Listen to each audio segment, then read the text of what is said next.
In front of 6 executives, Alyssa Keene told Malcolm Rhodes he wouldn't dare quit. A single father always needs money more than he needs dignity. That was what she said. That was what she believed.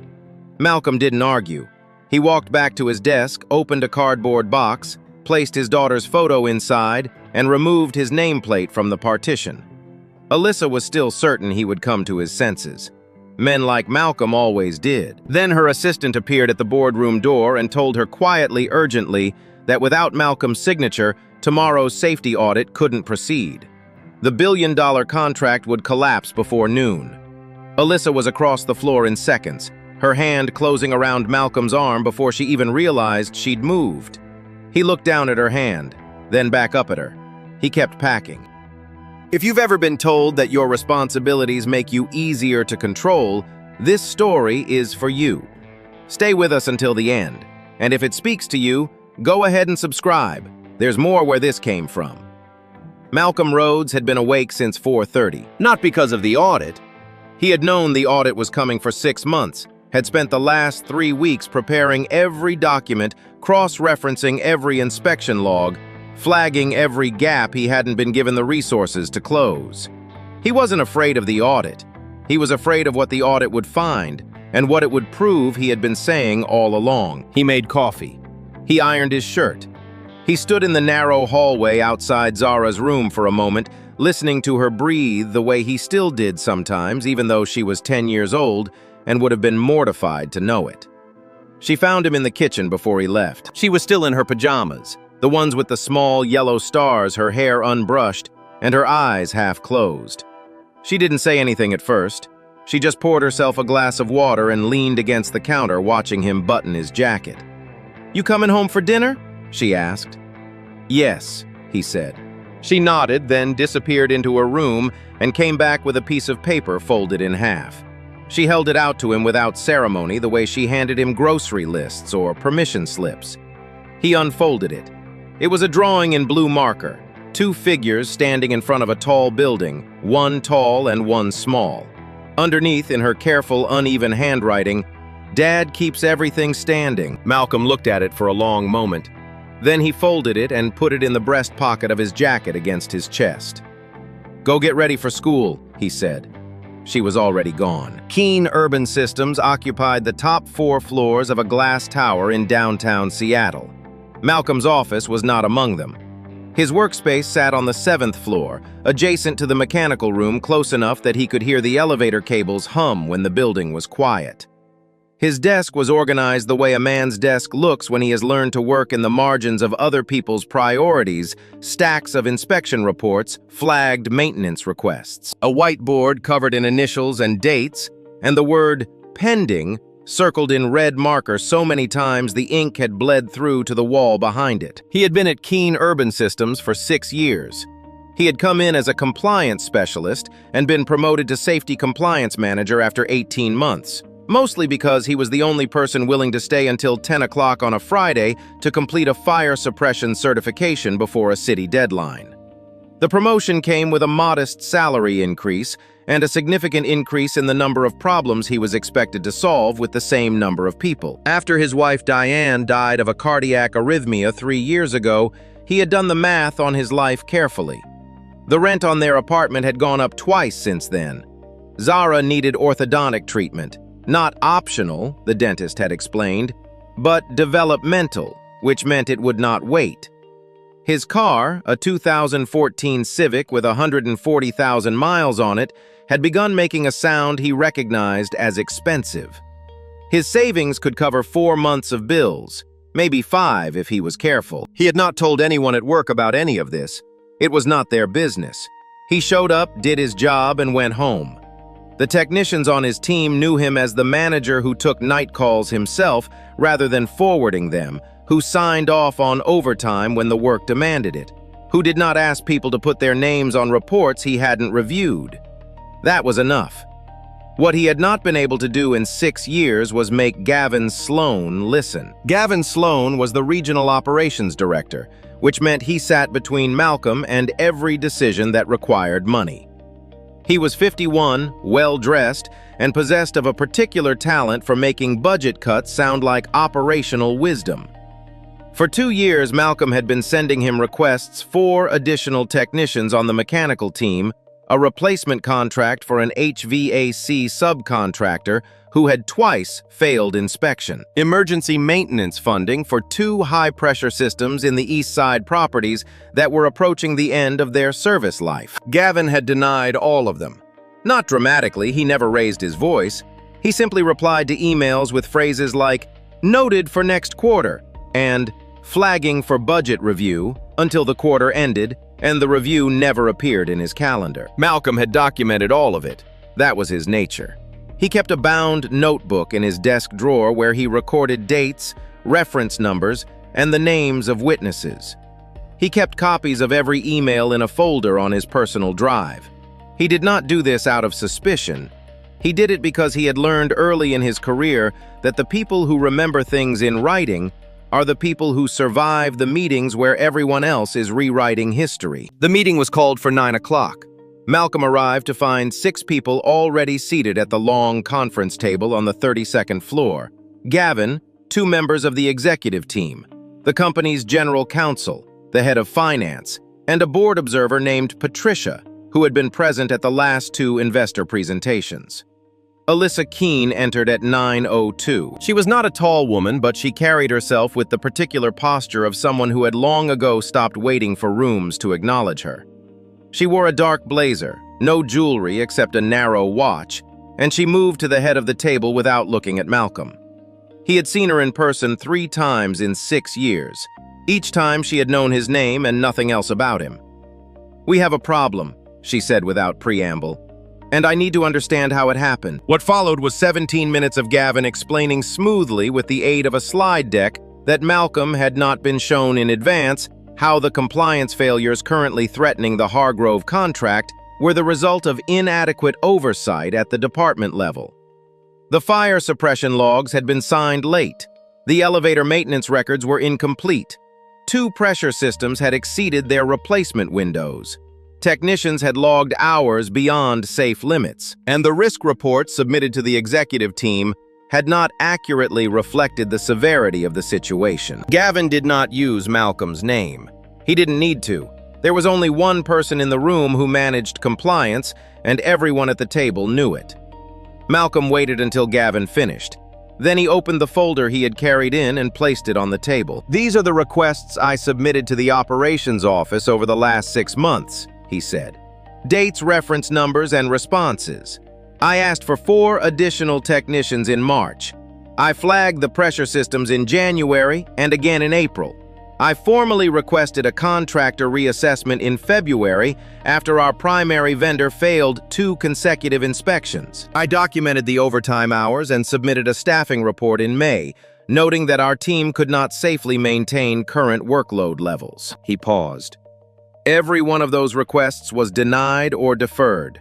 The reports that went to the executive team were not the reports I submitted. I can show you the version I sent and the version that was forwarded if that would be helpful." The room was quiet. Gavin's expression did not change. "Malcolm is describing a normal prioritization process," he said. "Resources are always constrained. What we're discussing is why the department didn't find solutions within those constraints." "The solution I found," Malcolm said, "was to document the risk and escalate it. I did that repeatedly. The escalations stopped at the operations level." Alyssa spoke for the first time since the introduction. "Why didn't you come to me directly?" Malcolm looked at her. "Because that's not how the structure works. A mid-level manager who bypasses his direct superior to email the CEO gets labeled as difficult, disloyal, or incapable of working within a team. I've watched it happen to other people. I wasn't willing to risk my job on the assumption that this time it would go differently." The answer landed in the room like something heavy dropped from a height. Alyssa's jaw tightened almost imperceptibly. Malcolm recognized that expression. He had seen it on the faces of people who had just heard something true that they did not want to be true. What happened next took less than 4 minutes. Alyssa did not raise her voice. She didn't need to. She reminded Malcolm in the measured, unhurried tone of someone who had made peace with being feared, that Keen Urban Systems had provided him with a competitive salary, full medical coverage, and continuous employment for 6 years. That the company had supported him through a difficult personal period. That loyalty in her experience moved in both directions. "If you believe this company is as broken as you're suggesting," she said, "then you're welcome to resign." Malcolm said nothing. Alyssa held his gaze. "But you won't, because you have a child to support, and you need this job more than this company needs you." The silence that followed was of a different quality than the one before. Malcolm felt it land not as an insult exactly, but as something more deliberate than an insult. She had not said something careless. She had made a calculation. She had looked at the facts of his life, the daughter, the bills, the absence of a safety net, and concluded that they added up to leverage. He understood in that moment that she did not see his responsibilities as something worthy of respect. She saw them as a leash. He stood up. He thanked no one. He did not slam his chair or raise his voice. He picked up his folder, walked to the elevator, and wrote it down to the 7th floor. The notebook was still in his desk drawer. The folder of emails was still on his drive. The whiteboard still said, "Pending," in 12 places. He found an empty cardboard box in the supply closet and set it on his desk. He packed methodically the photo of Zara on her first day of school. The ceramic mug with "Best Dad" faded from too many cycles in the break room dishwasher, his personal toolkit, a small potted succulent a technician had given him at Christmas, the bound notebook with every date and reference number recorded in his careful handwriting. Last, he reached into the breast pocket of his jacket and took out the folded drawing Zara had given him that morning. 2 figures in blue marker. "Dad keeps everything standing," and laid it on top of everything else in the box. Then he unpinned his nameplate from the partition above his desk, set it on the empty desk surface, face up, and walked toward the elevator. Renee Porter saw the cardboard box before she saw Malcolm's face, and that was how she knew it was serious. She had worked with Malcolm for 4 years. She had seen him absorb budget cuts, mandatory overtime, a subcontractor dispute that went unresolved for 8 months, and the particular kind of institutional gaslighting that occurs when a company simultaneously overworks its people and blames them for being overworked. Through all of it, Malcolm had stayed. Not because he was passive. Anyone who had watched him defend a technician in front of Gavin Sloan knew he wasn't passive, but because he was methodical. He believed in working inside structures until the structures gave him no other choice. The box on his desk meant the structure had run out of choices to give him. "Malcolm!" She stopped in the doorway. "What happened up there?" He didn't look up from the desk. He was moving deliberately, no urgency, no performance. "She told me to resign," he said, "so I'm resigning." "She was trying to call your bluff." "I know." He lifted the mug and looked at it for a moment before placing it in the box. "It wasn't a bluff." Renee crossed the room and lowered her voice. "You have Zara. You don't have another job lined up. You don't have—" "I know what I don't have." He said it without sharpness. He opened the desk drawer and removed the bound notebook. "I've run the numbers. I know exactly how bad this gets if I walk out today." "Then why are you doing it?" Malcolm stopped. He straightened up and looked at Renee directly for the first time since she'd entered the room. "Because she looked at my daughter and decided that was a reason I'd accept anything." He paused. "I can't let that be true. Not in front of her, not in front of these people, and not in front of myself." Renee had no answer for that. She stood beside him and watched him reach into the box and carefully take out the folded drawing from where it sat on top. 2 figures in blue marker. "Dad keeps everything standing." Look at it once, then place it back so it rested flat against the side of the box without creasing. Then he unpinned his nameplate from the partition. He held it in his hand for a moment. Just a rectangle of brushed aluminum with his name on it. Nothing that belonged to him. He set it on the empty desk surface, face up, and walked toward the elevator with the box under his arm. The call reached Alyssa's assistant at 9:47. It came from the firm's legal department, specifically from the paralegal who had been reviewing the certification requirements for the Hargrove contract. The message was brief. The independent audit, scheduled for 7 o'clock the following morning, required a company representative with both the external professional certification and internal authorization to sign off on behalf of Keene Urban Systems. There was one person who held both.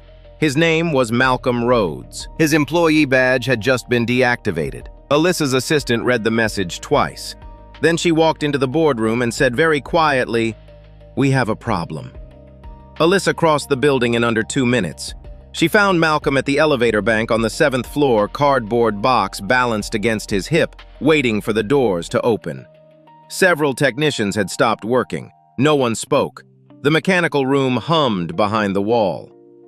"Malcolm." She said his name with the authority of someone who expected it to be enough. He pressed the button again.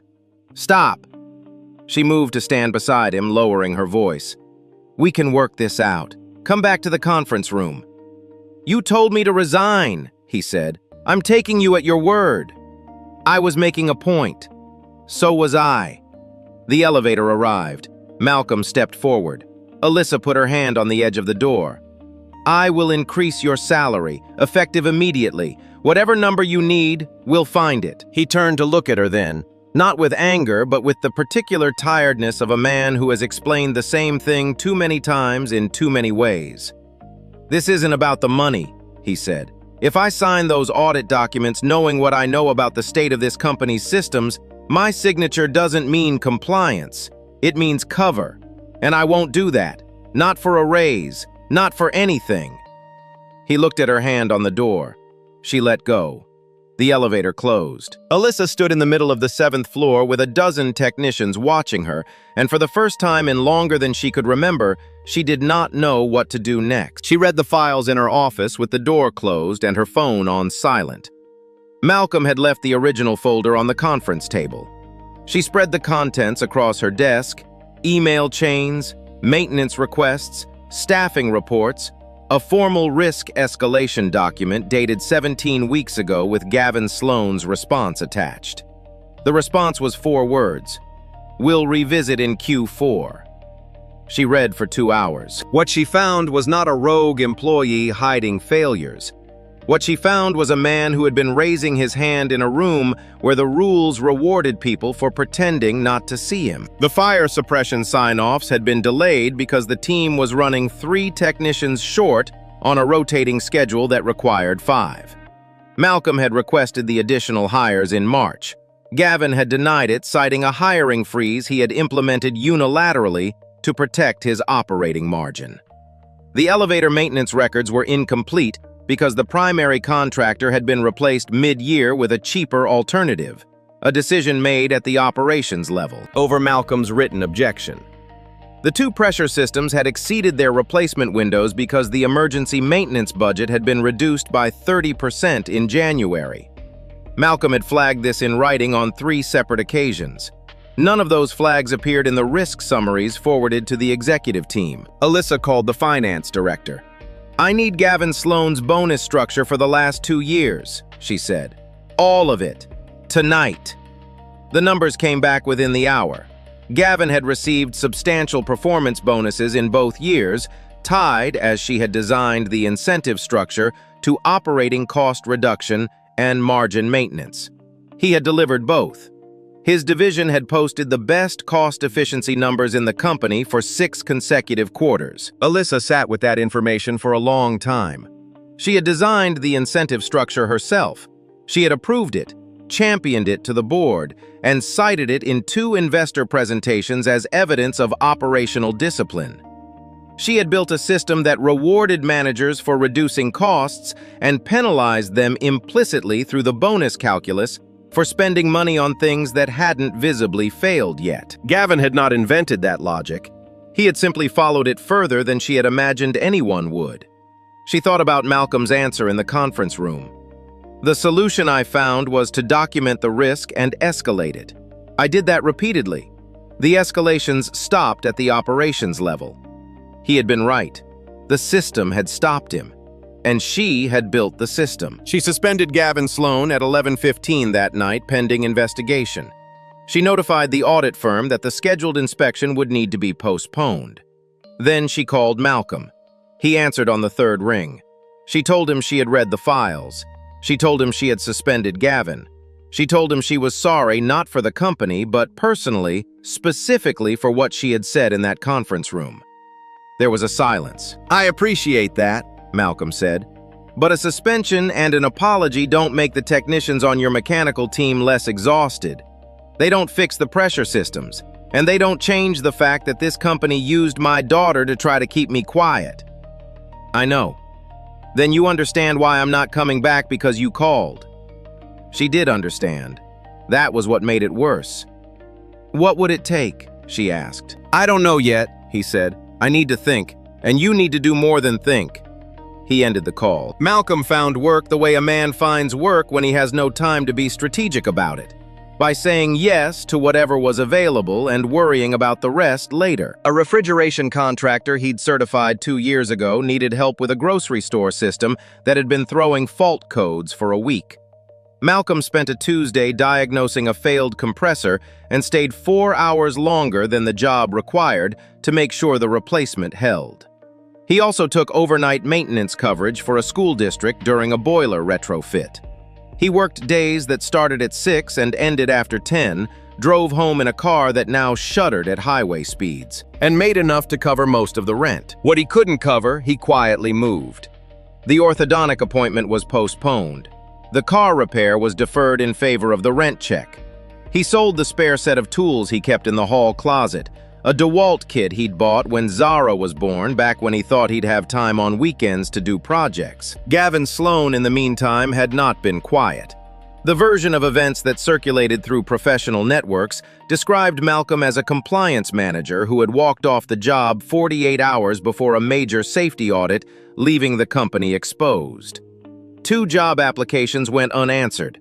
A third resulted in a phone screen that ended when the interviewer said carefully that the company was looking for candidates with a demonstrated commitment to seeing projects through. Malcolm thanked him and hung up. Zara noticed on a Wednesday.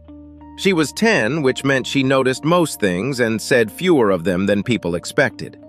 She had observed over the past 3 weeks that her father no longer left the house in the clothes she associated with his work.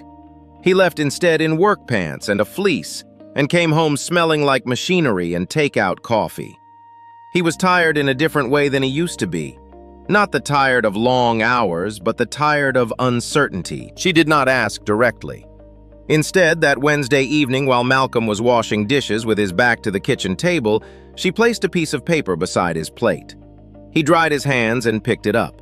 It was a list written in her careful, uneven print. Things I don't need right now. Dentist appointment this month. New sneakers. End-of-year trip. New books. I can use the library. At the bottom, underlined twice, saving for Dad. Malcolm stood at the kitchen counter and looked at the list for a long time. He was aware of the exact quality of the silence the refrigerator hum, the distant sound of traffic, the particular stillness of a child pretending not to watch. He pulled out the chair across from her and sat down. "I see what you did here," he said. Zara looked at the table. "I was just thinking." "I know." He folded the list carefully and set it aside. "I want to tell you something. There are jobs that pay you and there are jobs that use the money to make you afraid. The difference matters. I don't want you to grow up thinking those two things are the same." Zara was quiet for a moment. Then she reached across the table and put her hand over his. She didn't say anything. She held on through the rest of dinner and didn't let go until he stood up to clear the plates. Alyssa faced the board on a Thursday morning. The independent investigation had been completed in 10 days. Gavin Sloan had altered risk summaries before forwarding them to the executive team. He had pressured at least 3 employees to backdate maintenance sign-offs. He had explicitly threatened a senior technician who had attempted to flag staffing concerns through the company's internal reporting portal. The board wanted a clean resolution. Terminate Gavin Sloan, issue a statement, authorize a revised audit timeline, and move forward.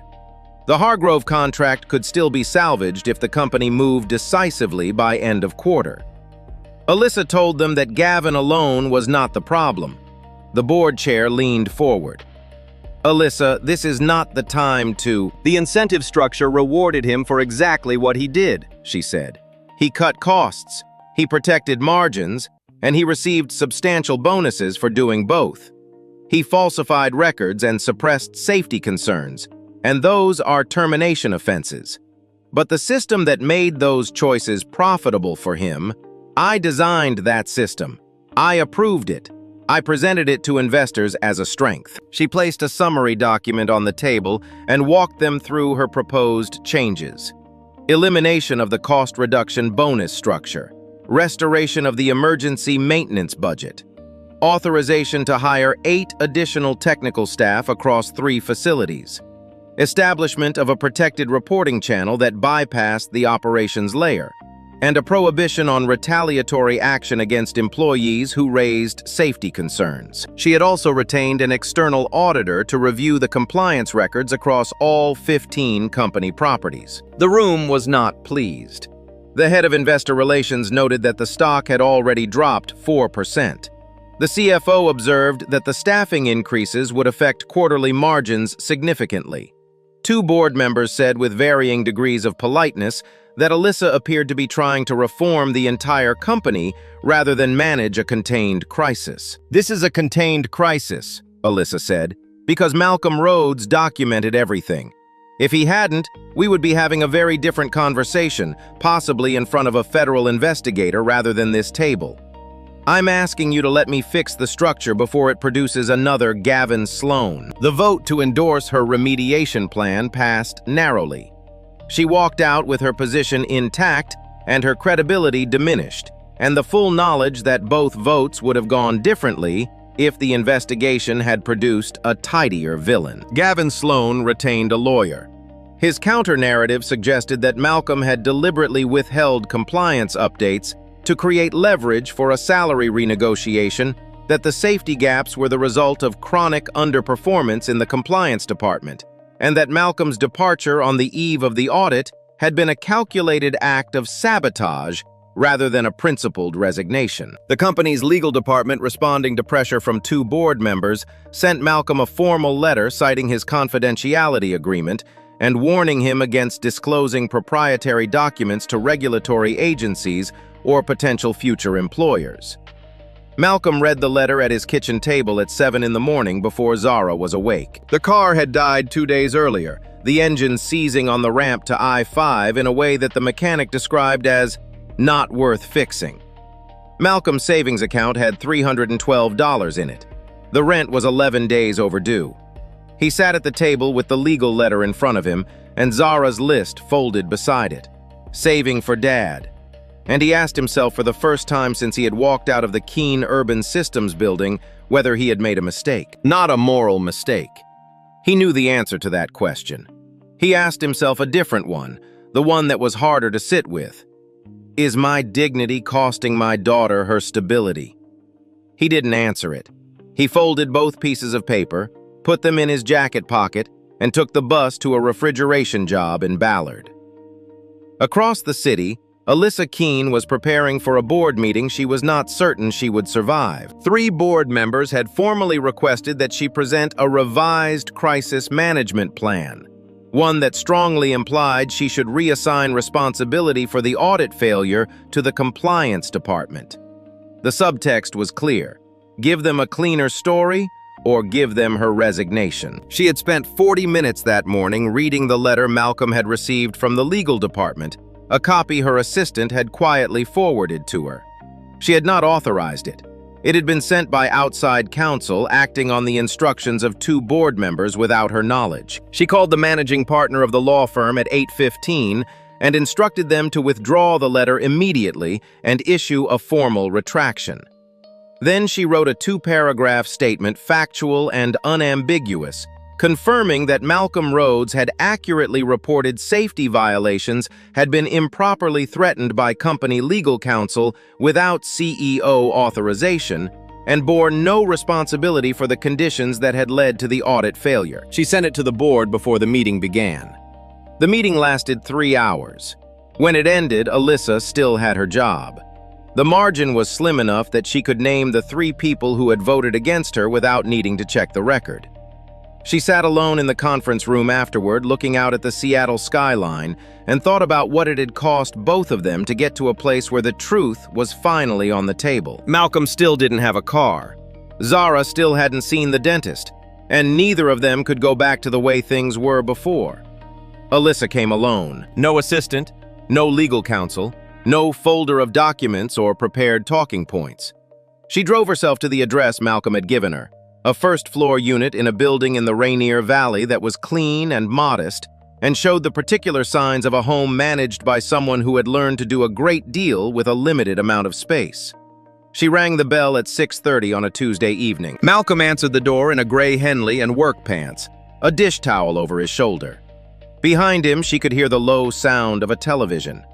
He looked at her for a moment. Then he stepped aside to let her in.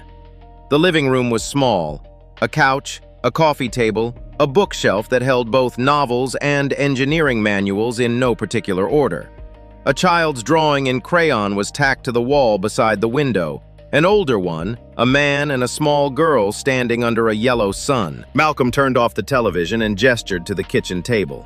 They sat across from each other. "Zara," she asked, "staying at a friend's tonight." He folded the dish towel and set it aside. "You said you had something specific to propose." "I do." She placed her hands on the table, no folder, no props. "I'm establishing an independent safety and operations integrity division. It reports directly to the audit committee, not to the COO, not to me. The audit committee." Malcolm said nothing. He was watching her the way she had seen him watch Gavin in the conference room, not with hostility, but with the focused attention of someone cataloging every word. "The person who leads it has the authority to halt operations at any property that doesn't meet safety standards," she continued. "The authority to refuse to sign documentation they believe is inaccurate. The authority to report findings externally without CEO approval if they determine that internal channels have been compromised. And full protection for any employee who brings a concern to that office written into the company charter, not just the employee handbook." She paused. "I want you to build it." The kitchen was quiet. Somewhere outside, a car passed. "You need me for the Hargrove audit?" Malcolm said. "Yes." "And the board is watching you?" "Yes." "So I should understand that part of why I'm sitting here is because my leaving created consequences for you." Alyssa met his eyes. "That's true, and I'm not going to pretend otherwise because you'd know I was lying, and it would be the wrong way to start whatever this becomes." She paused. "But the proposal I'm describing doesn't serve me. An independent division with the authority to override my operational decisions is not something a CEO proposes because it's convenient. I'm proposing it because it's what should have existed before any of this happened." Malcolm was quiet for a long moment. "The technicians on the mechanical team," he said. "If one of them determines that a work environment is unsafe, can they refuse the assignment without disciplinary action?" "Yes. That has to be in the company charter, not in my contract, not in a policy memo, in the charter." "I know," she said. "That's what I'm offering. If it's in the charter, it requires a board vote. I have the votes.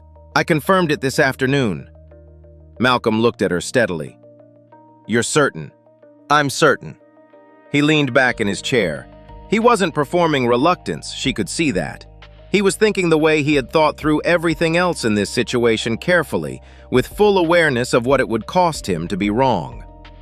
"I'm not coming back to report to you," he said. "I know. The division structure prevents it. You'd report to the audit committee chair. And if you disagree with a decision I make, then I raise it with the audit committee, same as anyone else." She said it without hesitation. "Malcolm, I'm not asking you to trust me. I'm asking you to trust the structure. The whole point is that it doesn't depend on my intentions." He looked at the table for a moment, then at the drawing on the wall beside the window. "I'm going to need a week to review the charter language before I sign anything," he said. "Take two. I want Renee Porter considered for a senior position in the division." "Done. And I want the technicians who worked over-limit hours during the past 18 months to receive retroactive overtime compensation at the correct rate." Alyssa blinked once. "I'll have to calculate the total." "I know. I already did." He slid a folded piece of paper across the table. She opened it. The number was significant. She looked at it long enough to be honest about what it meant, then folded it and put it in her jacket pocket. "I'll bring it to the board this week," she said. Malcolm nodded. He didn't extend his hand. He didn't say yes, but he didn't say no, and they both understood the difference. "I'll review the charter language," he said.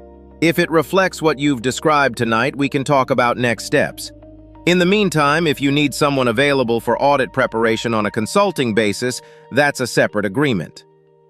"I'll have legal draft something by Friday," she said. She stood and picked up her keys. At the kitchen doorway, she stopped. "When I came downstairs on the 7th floor when I put my hand on the elevator door." She paused. "I want you to know I'm aware of what I was doing. I wasn't trying to reason with you. I was trying to stop you because I was frightened." "I know," he said. "I'm not sure I understood until that moment how long I'd been counting on people being too afraid to move."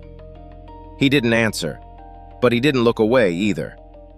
She let herself out. The audit was rescheduled for a Thursday in late October.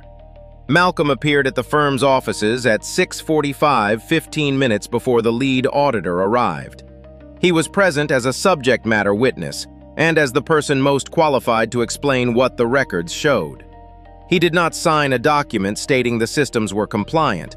He signed a document stating he had reviewed the available records and would answer the auditor's questions completely and accurately, which he did. For 4 hours, he walked the lead auditor through what the records showed the violations that had existed, the remediation work completed in the 8 weeks since his departure, the items that remained open, and the monitoring protocols the company had put in place.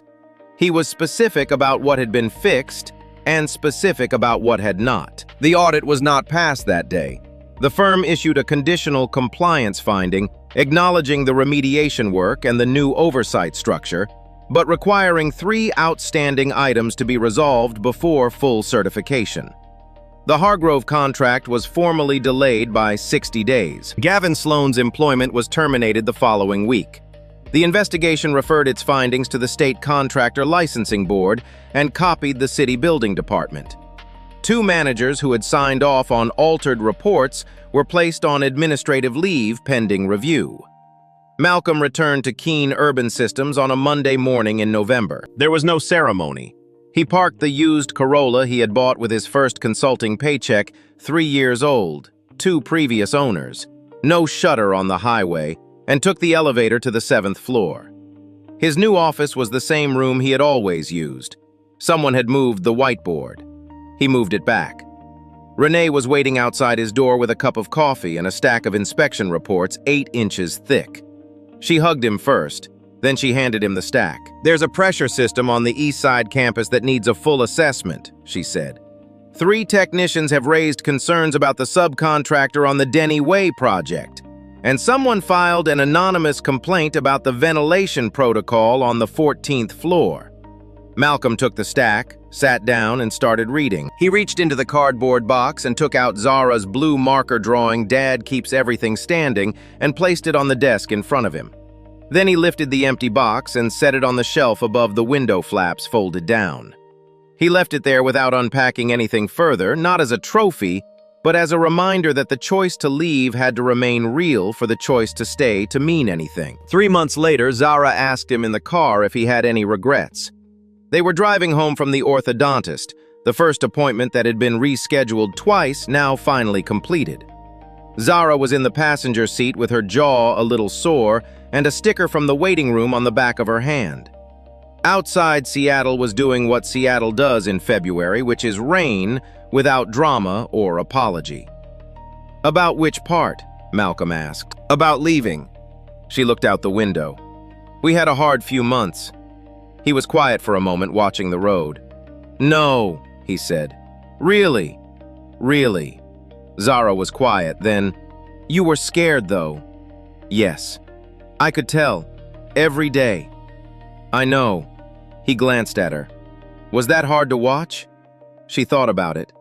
"A little, but also—" She stopped searching for the word. "It helped. Knowing you were scared and still doing it. It helped more than if you'd seemed sure. Malcolm drove the rest of the way home without speaking because there was nothing he could add to that. In early March, Alyssa stopped by his office on her way out of the building. She stood in the doorway and looked at the box on the shelf above the window. "The box," she said. "It stays," he said without looking up from the report he was reading. She was quiet for a moment. "When you started packing," she said, "the first thing I felt was panic about the contract. That was the honest truth. That was what moved my feet."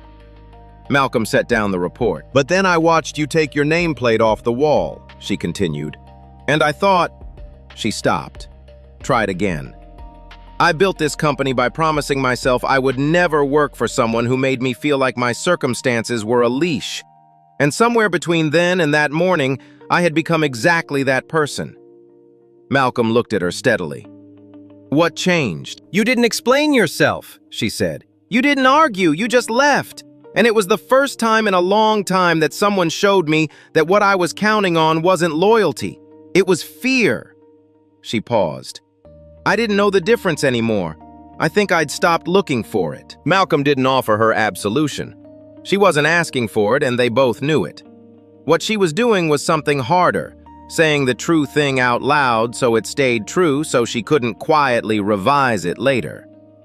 "The Hargrove documentation is due to the audit committee on Friday," he said. "I know." She straightened up. "I'll be ready." She left. He picked up the report. The box sat on the shelf where it always sat, and outside the window the city went about its business, and on the 7th floor of a glass building in downtown Seattle, Malcolm Rhodes kept going. Malcolm never described what he did as an act of courage.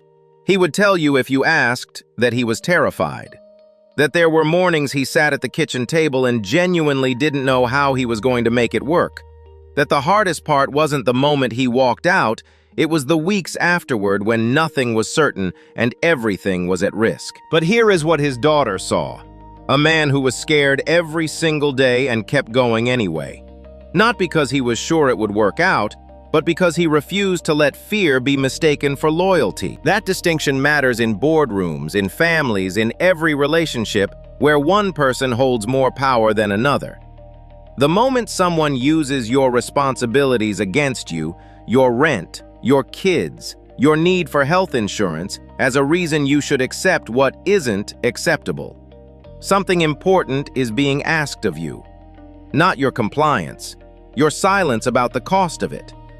Malcolm didn't stay silent, and it cost him, for a while, almost everything. But what Zara learned watching her father frightened and still moving is something no salary could have taught her. If that kind of story speaks to you, we'd love to have you stick around. New stories go up every week about dignity, about doing the right thing when everything is on the line, and about what it really means to lead. Hit subscribe so you don't miss the next one. We'll see you there.